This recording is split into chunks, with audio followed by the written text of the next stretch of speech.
For decades, gearheads swapped rumors about a locked-up building on North Beach Street in Daytona Beach, Florida, convinced that behind its doors sat forbidden NASCAR technology, secret engines, and blueprints so dangerous that the sport's governing body would rather see them buried than studied. That's the version of the story that makes for a great campfire tale.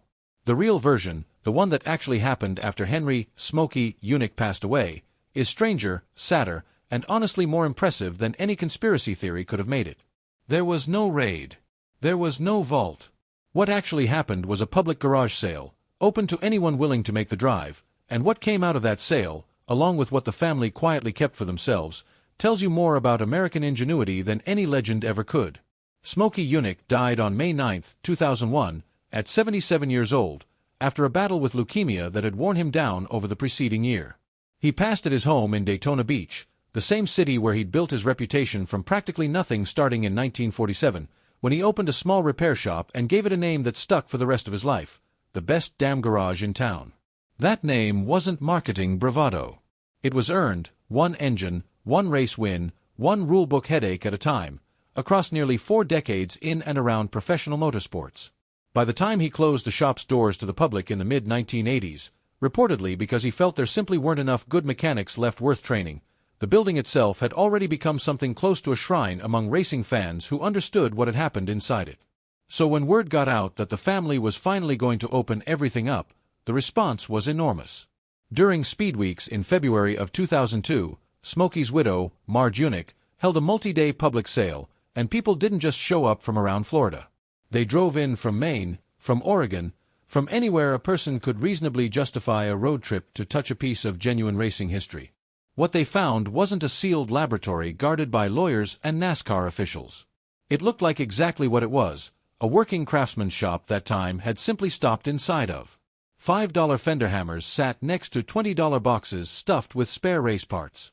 There were stacks of old hubcaps, coils of exhaust pipe, a genuine 1950s GMC dealership sign that had probably hung there since the shop's early years, and Smokey's own well-worn manual typewriter, the machine he'd used to bang out decades of technical notes, letters, and eventually the beginnings of his own life story. And then, mixed in among all of that ordinary clutter, sat something that had absolutely no business being priced like a garage sale leftover, a hand-built engine, tagged at $20,000, with a claim attached to it that sounded almost like a joke. 80 miles per gallon.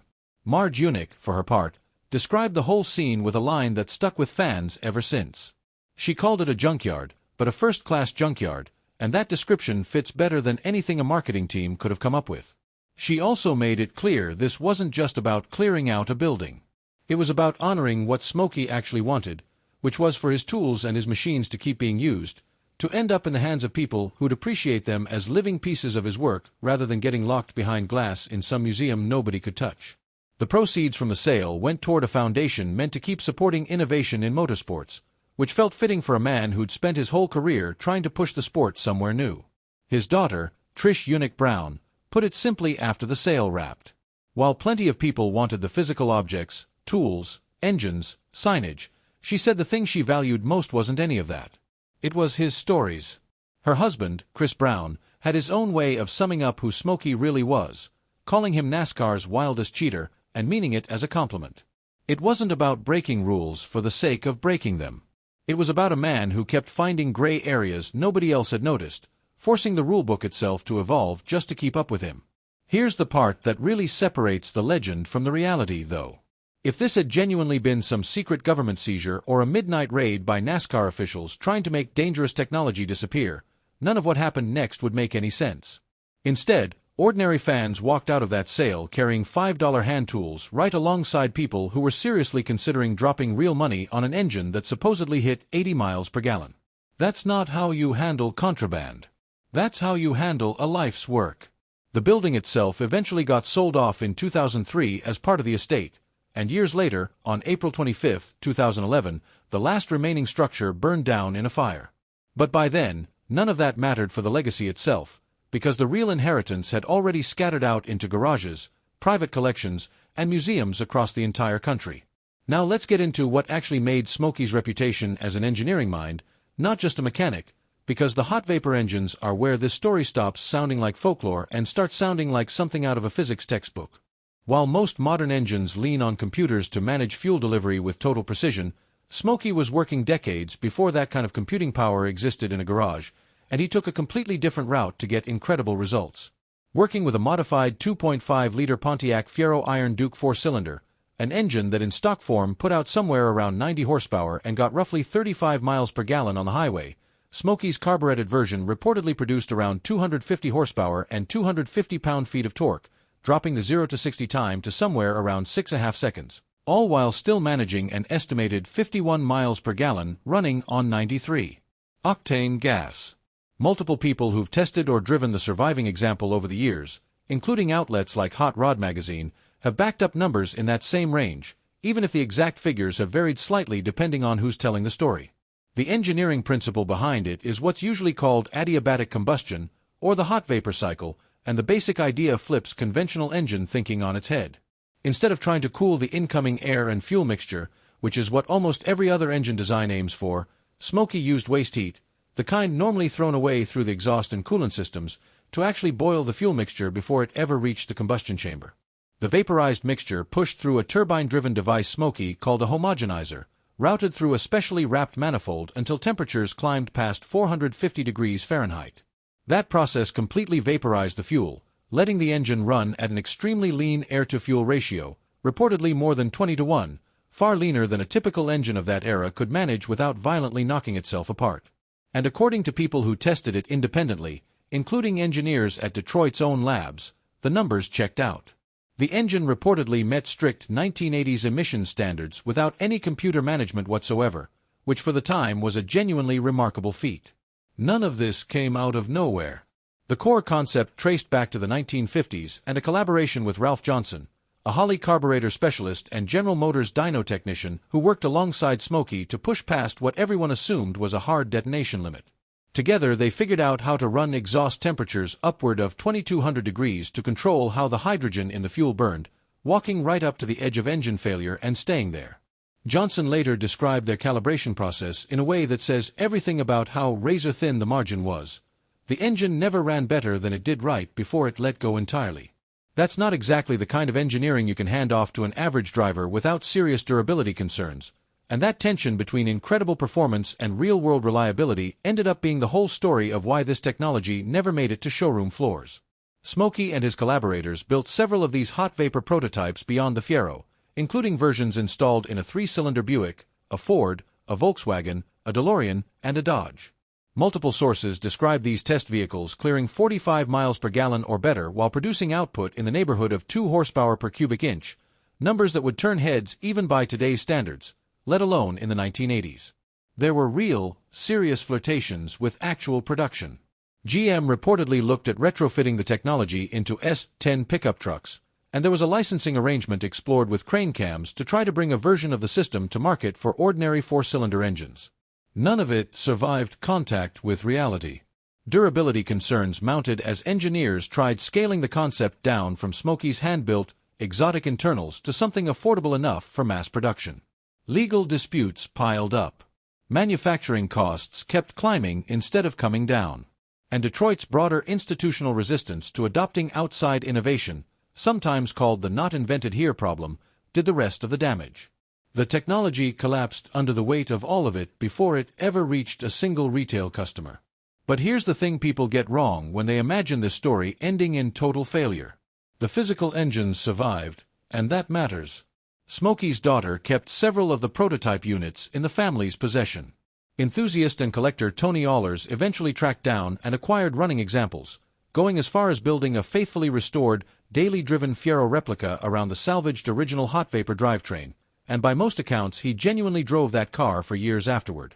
On Christmas Day in 2009, Allers donated that vehicle to the Don Garlitz Museum of Drag Racing, where it remains on public display today, engine and all.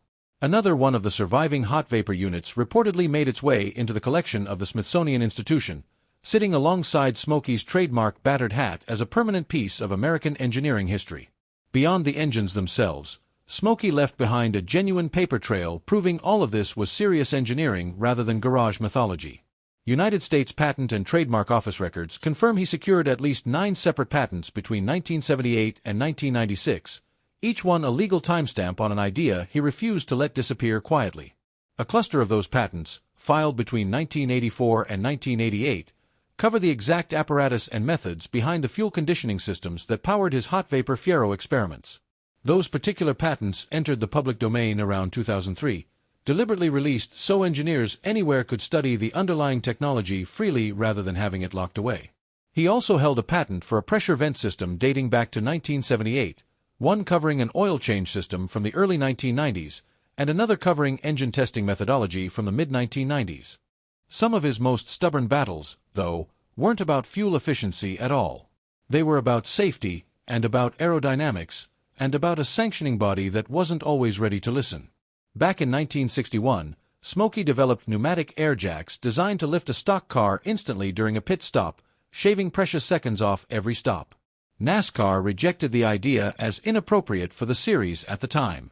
The very next year, he mounted an oversized wing above the engine of Jim Rathman's Simona's Vista Special for the Indianapolis 500, generating cornering speeds nobody had seen before, but creating enough drag down the straightaways that the United States Auto Club banned it almost immediately. Decades later, of course, wings became not just legal but mandatory equipment across Can-Am, Formula One, and IndyCar racing, which tells you everything about how far ahead of the rulebook Smokey actually was. The most sobering example involves safety barriers. In the early 1980s, long before anything resembling the modern safer barrier existed at racetracks, Smokey designed a rudimentary softwall concept, essentially old tires sandwiched between heavy sheets of plywood, meant to absorb impact energy that a solid concrete wall simply couldn't. NASCAR didn't adopt the idea at the time, and drivers kept racing against unforgiving concrete for years afterward. Smokey eventually formalized that safety research into a 1996 patent specifically describing a racetrack design incorporating a novel crash barrier. Whatever you think about how the sport eventually got to the safer barriers used today, it's hard not to notice that the underlying idea had been sitting in a patent filing for years before the industry caught up to it. Then there's the car that forced NASCAR to fundamentally change how it inspected every vehicle in the field. The Chevelle that's usually described, incorrectly, as a 7/8 scale car. That description makes for a fun headline, but the actual measurements don't support it. A true 7/8 scale version of that car would have been nearly 10 inches narrower, more than 2 feet shorter, sitting on a dramatically shrunken 100-inch wheelbase. Anyone walking past it in the garage would have spotted it instantly. What Smokey actually did with a set of 1966 bodied Chevelles was far subtler and, honestly, far more impressive. Built on serious developmental groundwork from Chevrolet's own engineering department before Smokey finished the job himself, the modifications were pure aerodynamic sculpting rather than a simple size reduction. He shifted the body roughly 2 inches rearward on the chassis to improve weight distribution, smoothed and raised the floor pan to manage airflow underneath the car, subtly lowered the roofline and window openings, raked the windshield back, and reshaped the fenders and drip rails. He even reworked the front bumper, raising it slightly so it functioned almost like a built-in aerodynamic spoiler. The sheet metal panels themselves stayed largely stock. It was the underlying geometry that had been quietly sculpted to cut through the air more efficiently, and at speeds above 180 miles per hour, differences that small make an enormous difference in lap times.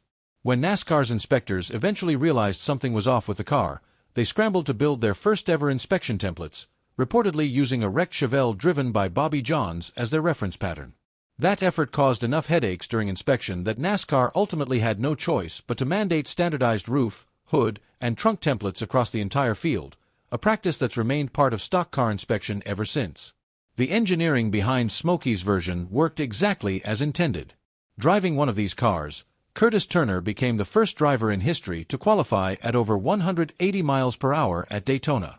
For what it's worth, Smokey himself pushed back on the pure scale model rumor directly, addressing it in a 1987 Circle Track magazine piece and again later in his own autobiography, explaining that his modifications were far more calculated than a simple size reduction. That willingness to live in the gray areas of the rulebook showed up constantly throughout his career. He reportedly exploited fuel capacity limits at one point by running an unusually long coil of fuel line tubing, adding several extra gallons of total fuel capacity to a car without technically violating the letter of the rules. Stories have circulated for years about offset chassis designs and cars that supposedly rolled off pit road with suspiciously empty tanks right after passing inspection.